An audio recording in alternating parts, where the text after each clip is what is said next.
Hello class 6 learning with a প্রিয়ার আজকের আয়োজনে তোমাদের সবাইকে স্বাগত জানাচ্ছি।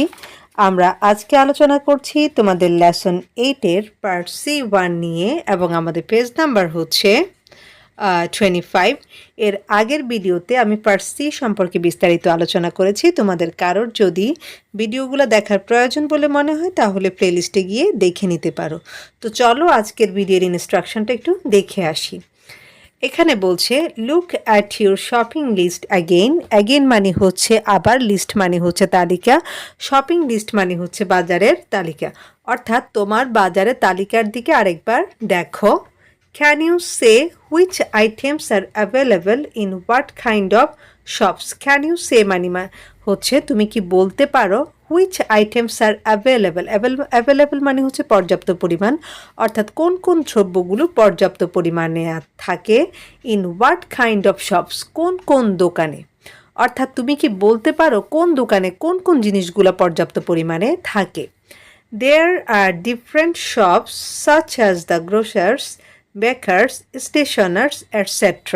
Different মানে হচ্ছে বিভিন্ন, গ্রোসার্স মানে হচ্ছে মুদি দোকান, অর্থাৎ যেখানে চাল ডাল, তারপর হচ্ছে তোমার কি বলা যায় এগুলোকে, চকলেট, ফেশিয়াল টিস্যু, টুথপেস্ট, এই ধরনের জিনিসপত্র আমরা পেয়ে থাকি, সেগুলোকে আমরা বলি হচ্ছে গ্রোসারি শপ। এরপর রয়েছে হচ্ছে বেকার্সের কথা বলছে, অর্থাৎ যেখানে আমরা রুটি জাতীয় জিনিসপত্র পেয়ে থাকি, যেমন ধরো কেক, ব্রেড, তারপর হচ্ছে লোফ, অথবা হতে পারে হচ্ছে বিস্কিট, এই টাইপের জিনিসপত্র যেখানে পেয়ে থাকি সেটাকে আমরা বলি হচ্ছে বেকারি বা বেকার্স। এরপর হচ্ছে স্টেশনার্স, হ্যাঁ, অর্থাৎ যেখানে হচ্ছে তোমার লিখার বিভিন্ন সামগ্রীগুলো আমরা পেয়ে থাকি, খাতা কলম পেন্সিল, এরপরে হচ্ছে রঙের বক্স, হ্যাঁ, এই টাইপের জিনিসপত্র যেখানে তোমরা পেয়ে থাকো, এবং এই দোকানগুলো তোমাদের স্কুলের আশেপাশেই কিন্তু থাকে। এবং এগুলা কি করে দেখো, সেলিং ডিফারেন্ট থিংস, অর্থাৎ এগুলা কি করে, এই বিভিন্ন ধরনের যে দোকানগুলোর সম্পর্কে আমরা জানলাম, যে মুদি, বেকারি বা স্টেশনারি দোকান, এগুলো হচ্ছে বিভিন্ন ধরনের জিনিস বিক্রি করে থাকে। Put the items under the proper headings in the table below. Foot মানে হচ্ছে রাখা, দ্য আইটেমস মানে হচ্ছে দ্রব্যগুলো, হেডিং মানে হচ্ছে শিরোনাম, প্রপার মানে হচ্ছে সঠিক, ইন দ্য টেবল, বিলো মানে হচ্ছে নিচের যে টেবিলটা দেওয়া আছে সেটার কথা বলছে, বিলো মানে হচ্ছে নিচে আর কি। অর্থাৎ তোমার কাজ হচ্ছে নিচে যে টেবিলটা তুমি দেখতে পাচ্ছ সেই টেবিলটায় প্রপার বা সঠিক শিরোনাম ব্যবহার করে জিনিসগুলোর নাম এখানে উল্লেখ করবে, অর্থাৎ কোন দোকানে তুমি কোন দ্রব্য পেয়ে থাকো সেগুলা হচ্ছে এখানে সিরিয়ালি লিখবে। আমাদের প্রত্যেকটা ঘরে একটা করে আমাদের জন্য লিখে দেওয়া হলো আমাদের সুবিধার জন্য। যেমন ধরো গ্রোসার্স বা মুদি দোকানে লিখেছে আ ডজন অফ এগস, অর্থাৎ 1 ডজন ডিমের কথা এখানে বলা আছে। তো ডিম আমরা মুদি দোকানে পেয়ে থাকি। আর বেকার্সের ক্ষেত্রে বলেছে যে আ লোফ অফ ব্রেড, হ্যাঁ, 1 টুকরো পাউরুটি। স্টেশনার্সের ক্ষেত্রে বলছে আ টিউব অফ পেইন্ট, অর্থাৎ রঙের টিউব পাওয়া যায় এখানে।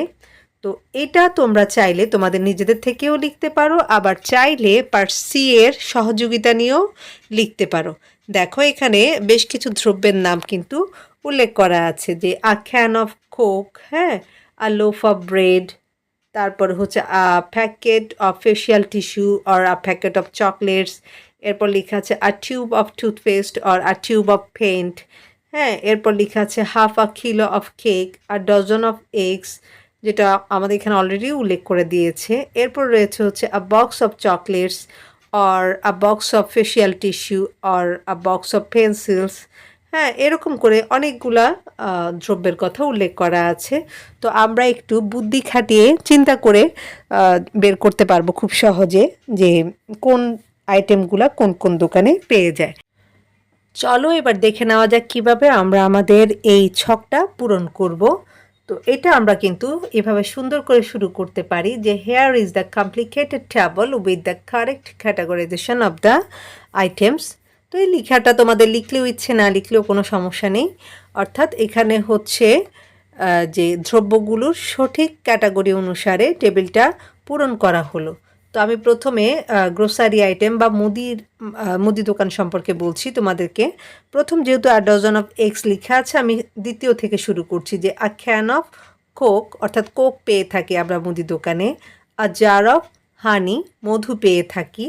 এরপর লিখেছি হচ্ছে আ প্যাকেট অফ চকলেটস, এরপর আ টিউব অফ টুথপেস্ট, এরপর লিখছি হচ্ছে আ বক্স অফ ফেশিয়াল টিস্যু। তো আমি দেখো কোক, মধু, চকলেট, টুথপেস্ট, ফেশিয়াল টিস্যু এগুলোর নাম লিখেছি। তোমরা চাইলে এর বাইরে যেগুলি পাওয়া যায় সেগুলোও কিন্তু উল্লেখ করতে পারো।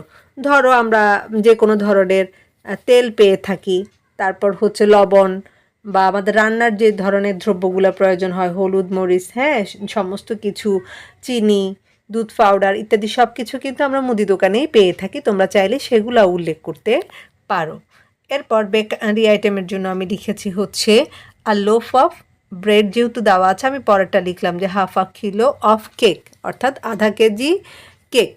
তো তোমরা চাইলে বিস্কিটের কথা লিখতে পারো যে 1 কেজি অফ বিস্কিট, অথবা আ প্যাকেট অফ বিস্কিট এরকম লিখতে পারো।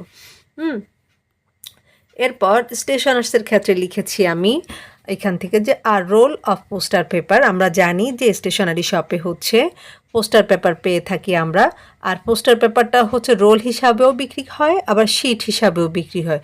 তো আমি সেজন্য দুইটাই লিখলাম। প্রথমটা লিখলাম রোল অফ পোস্টার পেপার, এরপর লিখলাম হচ্ছে আ শিট অফ পোস্টার পেপার। তারপর আমরা সেখান থেকে খাতা পেয়ে থাকি, হ্যাঁ, তাই আমরা লিখতে পারি হচ্ছে আ নোটবুক। তো তোমরা চাইলে তোমাদের ইরেজার, শার্পনার, তারপর ক্রেয়ন্সের কথাও কিন্তু উল্লেখ করতে পারো। ওকে, বিষয়টা এমন না যে আমি তোমাদেরকে এটা দেখালাম ঠিক এইভাবেই তোমাদেরকে কপি করে নিতে হবে, বিষয়টা কিন্তু আদৌ এমন না। তো তোমরা নিজেদের বুদ্ধি খাটিয়েও চাইলে আরও ডিফারেন্ট কিছু লিখতে পারো। তো আজকের ভিডিওটা আমি এখানে শেষ করছি। আজকের ভিডিও সম্পর্কে তোমরা তোমাদের যে কোনো ধরনের মতামত কিন্তু কমেন্ট বক্সে জানাতে পারো। আর ভিডিওটা যদি তোমাদের ভালো লেগে থাকে অবশ্যই ফ্রেন্ডদের সাথে শেয়ার করবে। ইনশাআল্লাহ পরবর্তীতে আমি হচ্ছি তোমাদের সাথে পার্ট ডি থেকে আলোচনা করব। সে পর্যন্ত প্রত্যেকে ভালো থাকো, সুস্থ থাকো, আর লার্নিং উইথ এ প্রিয়ার সাথেই থাকো। আল্লাহ হাফিজ।